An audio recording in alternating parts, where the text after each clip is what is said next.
I'm Marcus Blake with That Nerd Show here at the 2018 Dallas International Film Festival, and we were speaking with Bizzie, Tim, and Tanner for the film Sons of St. Clair. Right. I feel like once they do a movie about you, you've come full circle in your career. Yeah. So probably what has been the biggest change from when you first started to now?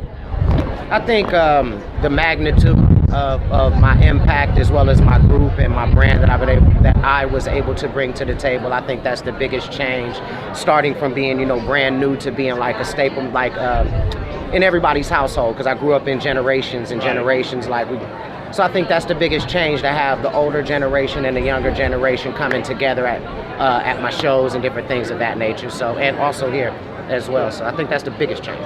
Now, a duet album, how did that come about? Because that's very different from where you originally started. Well, I mean, for me personally, I wanted to let people know that I wanted to put a stamp on our career. After 25 plus years, I wanted to let people know this is where we are now and what we're doing now. It's like for the fan base. And that's really why. I just really wanted to do it for the fans, to be honest with you, to show them where we were now, because we have a lot of classic music that's 20 years old or something of that nature. So, a little pep in our step, and that's about it. That's gotta be kind of hard to say after 20 years. Now it's considered classic music. Yeah, it's okay. I love it. It's good. I think it's amazing. Yeah, that's not hard to say.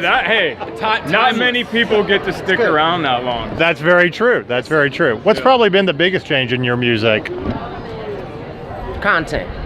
I think we went from just being on the streets to dealing with social issues, more so than anything else. Content, yeah, growing up. Now, I couldn't have overhear you talking about that this is just one story about Bone Thugs and Harmony. Yeah, definitely. So is that your way of saying that you plan a sequel? Yeah, we have more additional content in the hopper and the cooker right now that we're in development on. And I think that the main thing, because a lot of the Bone fans who have yet to see this film are anticipating what it's going to be about and what story is told, and I think we focus on one of Bone's stories with this movie.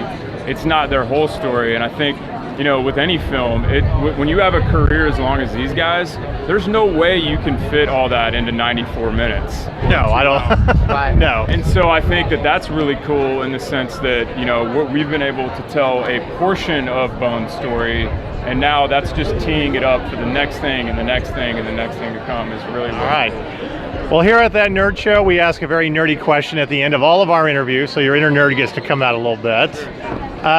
If you could have a superpower or some kind of weapon of choice from the nerd universe, whatever it may be, to fight the forces of evil, what would it be? And we're going to start with you. I can't believe you asked me that. That's really That's the hardest question there, because there's so many choices. What's that gentleman's name that started all the comics? Stan Lee. He asked me the same question. Really? Years ago. I met him and George Hamilton one time, and he said, so if you could have any power, and I couldn't answer it. I'm going to say Doctor Strange. The time? Okay, nice. I like Doctor Strange. I'm not going to go Marvel with it, but I would like to be invisible. Nice. I feel like you could get a lot of things done if people couldn't see you. So Yeah, especially as a producer. Flying's cool, whatever. Laser beams out of your eyeballs, whatever. I'm going invisible. All right. How about you? Like-minded individuals. I was like, indivisibility could technically we could get away with Oh, he a wants lot. to be indivisible. No, I just want to be invisible. No, invisibility. That's the. I mean, that could be like the most gangster superpower you could ever have. Yeah. Very, very true. Very true. Well, thank you guys. Great. Good luck with the film. We can't wait to see more stories. I hope your audience nerds out on our movie.